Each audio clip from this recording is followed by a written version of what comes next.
Hi అండి, అందరికీ నమస్తే. నా రావణ్ పార్ట్ 41.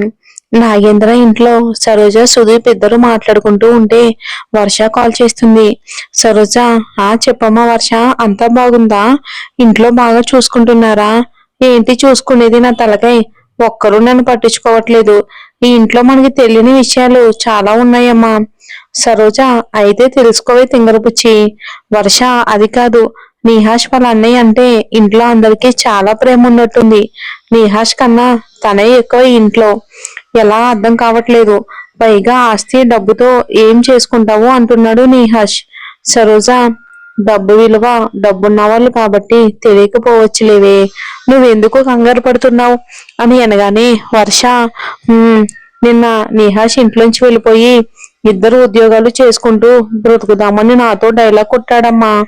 ఏంటో నా జీవితం, ఎక్కడ చూసినా టెన్షన్లే తప్ప సంతోషమే లేదు అని మాట్లాడుతూ ఉండగానే నిహాష్ వర్ష ముందుకు వచ్చి నిలబడతాడు. సరోజ, కొన్ని రోజులు వాళ్ళు మాట్లాడుకునే విషయాల మీద కాన్సన్ట్రేషన్ చెయ్యి. వాటిని మనకి అనుకూలంగా మార్చుకుందాం. పరిస్థితులన్నీ మన కంట్రోల్లోకి తెచ్చుకుందాం.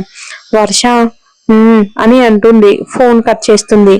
నిహాష్, ఏంటి వర్ష, అత్తయ్యతో ఏదో సీరియస్ గా డిస్కషన్ చేస్తున్నావని అనగానే వర్ష తడుముకుంటూ, అదేం లేదులే నిహాష్, జస్ట్ నార్మల్ గా మాట్లాడ్డాను. నిహాష్, నాన్న పద్ధతి నాకు నచ్చట్లేదు వర్ష. నా మాట వినకుండా కేవలం ఆ సత్యమూర్తి మాట మాత్రమే వింటున్నాడు. అందుకే నేను కూడా అన్నయ్యలాగే ఇండిపెండెంట్ గా బిజినెస్ స్టార్ట్ చేయాలి అనుకుంటున్నాను. ఏమంటావు వర్ష?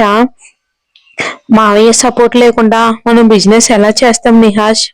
అన్నయ్య హార్డ్ వర్క్ చేసి ఇప్పుడు ఎలా ఉన్నాడో తెలుసా? ఒక్క రేంజ్ లో ఉన్నాడు. వర్ష, నువ్వు అత్తయ్య బాధపడతారని, ఆరోగ్యం పాడు చేసుకుంటారని కదా ఇన్ని రోజులు మామయ్యతో ఉన్నావు. మరి ఇప్పుడు ఏమైంది? నిహాష్, మనకి ఇంపార్టెన్స్ లేని చోట ఎక్కువ కాలం ఉండలేం వర్ష. అమ్మని నేను కన్విన్స్ చేస్తానులే. వాళ్ళ డబ్బు కూడా మనం అస్సలు పట్టుకోవద్దు. మన సంసారం మనమే మేనేజ్ చేసుకుందాం. ఇలా ఎలా తేడాగా పుట్టేశావురా బాబూ అని లోపల ఏడుస్తూ ఉంటుంది వర్ష. నిహాష్, వర్ష ఆకలిస్తుంది, ఏమైనా తినడానికి తీసుకునిరా అని అనగానే వర్ష, పని మనిషి రాలేదు, అత్తయ్య బయటికి వెళ్లారు. నిహాష్, అమ్మ బయటికి వెళ్ళిందంటే ఖచ్చితంగా అభి దగ్గరికి వెళ్ళి ఉంటుంది అని అనగానే వర్ష డల్ అయిపోతుంది. వర్ష, ఈ అత్తయ్యకి మావయ్యతో కోటింగ్ ఇప్పిస్తేనే గాని కంట్రోల్లో ఉండదు అని ఆలోచిస్తూ ఉంటుంది. అభి చాలా సీరియస్ గా అతిథి గురించి ఆలోచిస్తూ ఉంటాడు. గుణకి కాల్ చేస్తాడు. గుణ, అభి, ఆ సూర్యకుమార్ని కలవడానికి వెళ్దాం. రేపటికి అపాయింట్మెంట్ ఫిక్స్ చేశాను. అభి, ఓకే గుణ, వెళ్దాం. మన అకౌంట్ లో ఇంకొక హాస్పిటల్ కూడా చేరింది. అతిథిని జాయిన్ చేసిన హాస్పిటల్ టోటల్ మెడిసిన్స్ మనమే మేనేజ్ చేస్తున్నాం. వాడికి ఇచ్చిన టైం కూడా అయిపోయింది. వెంటనే హాస్పిటల్ మన కంట్రోల్లోకి తీసుకో. గుణ, ఓకే అభి, మన వాళ్ళని పంపించి అక్కడ మన మెడిసిన్ డిస్ట్రిబ్యూట్ అయ్యేలా చేస్తాను. మాటలతో వినకపోతే మన స్టైల్లో డీల్ చేస్తాను. ఇంతకీ అనురాగ్, అతిథి ఎలా ఉన్నారు? నార్మల్ అయ్యారా? అభి, అతిథి గురించి ఆలోచిస్తున్నాను గుణ. ఎంత వీలైతే అంత తొందరగా తన గురించి పూర్తిగా తెలుసుకోవాలి అని అనగానే గుణ, నేను అదే అనుకున్నాను అభి. ఏదో జరిగింది, అదేంటో తెలుసుకోకుండా అతిథి విషయంలో క్లారిటీ రాదు. నువ్వు తొందరపడ్డావేమో. అభి, తను నా రూమ్ లో నా ఫోటో చూస్తూ మాట్లాడిన కొన్ని మాటలు మర్చిపోలేకపోతున్నారా? అవి నా మైండ్ విషయంలో తిరుగుతూ ఉన్నాయి. ఇక తర్వాత ఏం చెయ్యాలో డిసైడ్ అవుదాం. గుణ, అలాగే అభి, కానీ తనని దూరంగా మాత్రం పంపించొద్దురా. నీకు చాలా రోజుల తర్వాత తనతో ఒక మంచి బాండ్ ఏర్పడింది. అభి, తనకి ఏది మంచిదో అదే చేస్తాను. గుణ, మరి నీ గురించి ఏం ఆలోచించావు? ఇలాగే ఉండిపోతావా? నువ్వు హర్ట్ చేసుకోక Abhi. You deserve more. Abhi, ఓకేరా, జాగ్రత్త, పనులన్నీ కంప్లీట్ చేయండి అంటాడు. గుణ, ఓకేరా అని కాల్ కట్ చేస్తాడు. అతిథి అభి దగ్గరికి వస్తుంది. అభి, షోల్డర్ పెయిన్ తగ్గిందా? రెస్ట్ తీసుకోమంటే వినకుండా ఏదో ఒకటి చేస్తూ ఉంటావు. అభికి అతిథి తన మీద చూపిస్తున్న కన్సర్న్ చూసి హ్యాపీగా అనిపిస్తుంది. పెయిన్ తగ్గింది అతిథి, నేనేం వర్క్ చేయట్లేదు, జస్ట్ కాల్ మాట్లాడ్డాను అంతే అని సైలెంట్ అయిపోతాడు. అదితి, అభిలో ఏదో చేంజ్ కనిపిస్తుంది. నాకు ఒక ముద్దు పెట్టకపోతాడా అని వెయిట్ చేస్తూ ఉంటే భయంకరమైన రెస్పెక్ట్ ఇచ్చేస్తున్నాడు. నా కళ్ళల్లో ఫీలింగ్స్ అర్థం చేసుకో అభి అని అనుకుంటుంది. అభి అతిథి కళ్ళల్లో తనపై ప్రేమ కనిపిస్తూ ఉంటే తన కళ్ళల్లోకి సూటిగా చూడలేకపోతున్నాడు. ఇంతకు ముందు భయంగా చూసిన కళ్ళు తనని ప్రేమగా చూస్తూ ఉంటే తట్టుకోలేకపోతున్నాడు. అతిథిని గట్టిగా హత్తుకోవాలి అన్న ఫీలింగ్ ని దాచేస్తున్నాడు. అతిథి అభికి దగ్గరగా వచ్చి, అభి నీకు నాలో ఏమైనా మార్పు కనిపిస్తుందా అని అడుగుతుంది. అభి ఏం లేదే, అప్పుడు ఎలా ఉన్నావో ఇప్పుడు కూడా అలానే ఉన్నావు. అతిథి అలా కాదు, నా కళ్ళల్లో మాటల్లో ఏమైనా తెలుస్తుందా అని సిగ్గుపడుతూ అడగగానే ఏమీ లేదు అని చెప్తాడు అభి. అనురాగ్ ఏడి అని అడగగానే పైన ఆడుకుంటున్నాడు అంటుంది అతిథి. నా దగ్గరకు తీసుకురా. అనురాగ్ రూమ్ లో బొమ్మకి కలర్స్ వేస్తూ ఉంటాడు. ఫస్ట్ నీ షోల్డర్ కి డ్రెస్సింగ్ చేస్తాను అని అభికి దగ్గరగా వస్తుంది. అతిథి డ్రెస్సింగ్ మీద కాన్సన్ట్రేషన్ చేస్తుంది. అభి మాత్రం అతిథిని కళ్ళారా చూసుకుంటూ ఉండిపోతాడు. అతిథి తల వెంట్రుకలు గాలికి అభికి తగులుతూ ఉంటే తనలో ఉన్న ఫీలింగ్స్ బయటకు వస్తూ ఉంటాయి. అతిథి చీరలో నుంచి ఎర్రగా యాపిల్ కలర్ లో నడుము కనిపిస్తూ ఉంటే అభి తన కళ్ళని అక్కడే ఫిక్స్ చేసేస్తాడు. అతిథి అభిని గమనించి డ్రెస్సింగ్ కంప్లీట్ చేసి పక్కకి వచ్చేస్తుంది. అభి తడబడుతూ చూపు తిప్పేస్తాడు. సడన్ గా ఒక కార్ బొమ్మ అభి రూమ్ లోకి వచ్చి అతిథి కాళ్ళకి తగులుతుంది. అతిథి కంట్రోల్ తప్పి అభి మీద పడుతుంది. అభి మీద నుంచి పక్కకు పడబోతే అభి అతిథి నడుముని గట్టిగా పట్టుకుని హోల్డ్ చేస్తాడు. అతిథి షాక్ కొట్టినట్టు ఉంటుంది.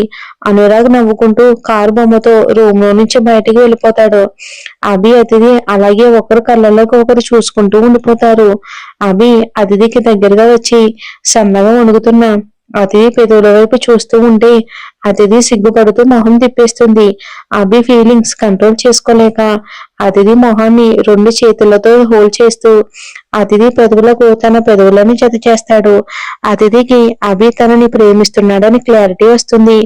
అభి ఆలోచనలు పక్కన పెట్టి అతిథిని తన ప్రపంచం అన్నట్టు కాలాన్ని మర్చిపోయి ముద్దు పెడుతూ ఉంటే అతిథి అభికి పూర్తిగా సహకరిస్తుంది. అభికి చాలా హ్యాపీగా ఉంది. అభి మైండ్ లో సడన్ గా కొన్ని జ్ఞాపకాలు గుర్తొస్తాయి.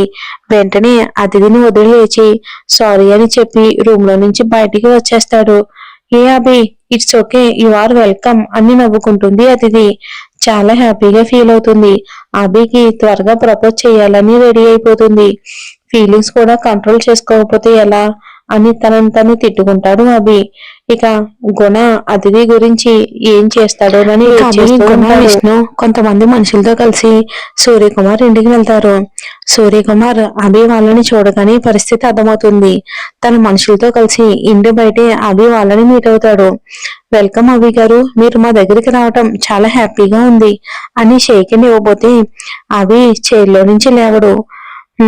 ఏ పని మీద వచ్చారు సార్ అని వినయం నటిస్తూ ఉంటే గుణ పిడికిలు బిగుసుకుంటుంది. అభి గుణాన్ని గమనించి కళ్ళతోనే నేను చూసుకుంటానని సైగ చేస్తాడు. అభి నా ఇంటికి మనుషులు పంపించి అంత కిరాతకంగా హత్య చేయించాలని ఎందుకు అనిపించింది? అసలు నువ్వెవరు? నాతో నీకేంటి శత్రుత్వం? స్ట్రైట్ గా మాట్లాడు అని అనగానే సూర్యకుమార్, ఆహా, ఇవన్నీ ఆల్రెడీ తెలుసుకుని వచ్చారేమో అనుకున్నాను, తెలీదా?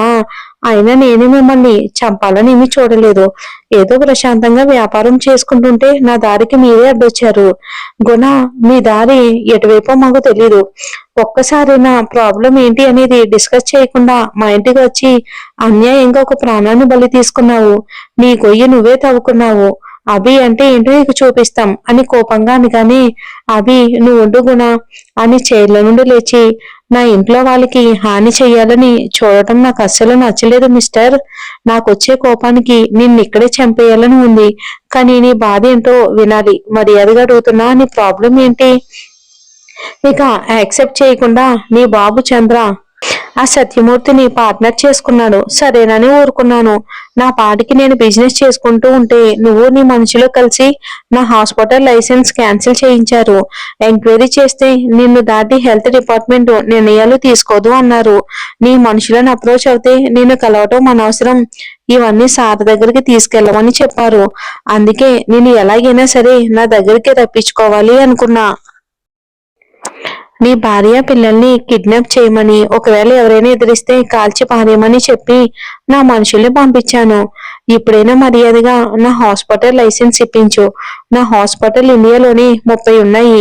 అన్నింట్లో మెడిసిన్స్ నీవే చలమని అవుతాయి, నాది గ్యారంటీ అని చెప్పడం ఆపగానే అభి సూర్యకుమార్ 2 చెంపలు వాయిస్తాడు. అభి ఇంకొక మాట మాట్లాడితే గొంతుకొస్తా. నేను ఇలా సాఫ్ట్ గా కనిపిస్తున్నానని ఏమీ చేయలేకపోతున్నాను అనుకుంటున్నావేమో. నా పవర్ ఆల్రెడీ తెలుసుగా. నీలాంటి బికారి గాళ్ళని 100 మంది కొనగలను. నాకు ఆల్రెడీ కాంప్లికేషన్స్ ఉన్నాయని నేను మర్డర్ చేయట్లా. నేను లేపేయడం నాకు 5 నిమిషాలు పట్టదు. గుణ, రే, నువ్వు వ్యాపారం మనుషులు ప్రాణాలతో చేస్తున్నావురా వ్యాపారాన్ని. మేం చూస్తూ ఊరుకోము. విష్ణు అభి దగ్గరకు వచ్చి నెమ్మదిగా, అభి, ఈ సూర్యకుమార్ హోమ్ మినిస్టర్ కి చాలా దగ్గర మనిషి అంట. మనం టచ్ చేయకపోవటమే మంచిది అని చెప్పగానే అభి కోపం ఎక్కువైపోతుంది.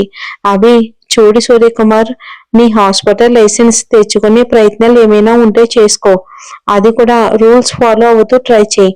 ఇలా నా ఫ్యామిలీని ఏదో చేస్తే నీ బిజినెస్ లో ప్రాఫిట్ రాదుగా. ఇంకొకసారి నా జోలికి వస్తే కేర్ చేయను. ఎక్కడుంటే అక్కడ షూట్ చేసి పారేస్తాను. ఎవరికి నీ జాడ దొరకనివ్వను. సూర్యకుమార్, ఏయ్, నా ఇంటికొచ్చి నన్నే బెదిరిస్తున్నావా? చూస్తూ ఊరుకుంటాననుకున్నావేరా అని వాళ్ళ మనుషులకి సైగ చేయగాని అభి నలుగురు భారీ మనుషులను రౌండప్ చేస్తారు అభిని. విష్ణు, రేయ్, మన వాళ్ళంతా రెడీ. బయట ఉన్న వాళ్ళు మన మనుషులని పిలుస్తాడు. ఎంత మందిని చూసామో లెక్కలేదు. పక్కకి వెళ్ళి ఆడుకోండి అమ్మా, ఆడుకోండి అని అనగానే అభి మనుషులు సూర్యకుమార్ మనుషుల్ని కింద పడేసి కొట్టడం మొదలు పెడతారు. అభి సూర్యకుమార్ వైపు చూస్తాడు. అతడు భయపడుతూ అభి వైపు చూస్తూ ఉంటాడు. అభి, రే, నేను పైకి బిజినెస్ చేస్తాను, లోపల నేను నీకంటే పెద్ద రౌడీని. తెలుసుకో. ఎవరితో పెట్టుకుంటున్నావో తెలుసుకుని మొదలుపెట్టు. అభి, గుణ, సీతమ్మ అడ్రస్ వీడికి ఇవ్వు అని సూర్యకుమార్ వైపు తిరిగి, అడ్రస్ తీసుకో. ఆ ఫ్యామిలీ బాధ్యతలు మొత్తం నీవే. ఏదైనా తేడా వచ్చిందో అయిపోతావు. గుణ, ఇది రిపీట్ అయితే మాత్రం నీ సామ్రాజ్యం కూలిపోయి రోడ్డు మీద పడి అడుక్కు తింటావు. చావు రాలేదేంటి దేవుడా అని ఏడుస్తావు. విష్ణు, రా అభి, వీడికి ట్రీట్మెంట్ చాలే అని అభి మనుషులంతా సూర్యకుమార్ మనుషుల్ని మట్టి గర్పించి బయటికి వచ్చేశారు. అభి సూర్యకుమార్కి వేలు చూపిస్తూ వార్నింగ్ ఇస్తూ కోపంగా బయటికి వచ్చేస్తాడు. అభి ఇంటికి వచ్చేసరికి ఇంటి గుమ్మానికి మామిడి తోరణాలు కట్టుంటాయి. అభి ఆశ్చర్యంగా చూస్తూ ఉంటాడు. మరి మామిడి తోరణాలు ఏంటి స్పెషల్? వచ్చే ఎపిసోడ్ లో చూద్దాం.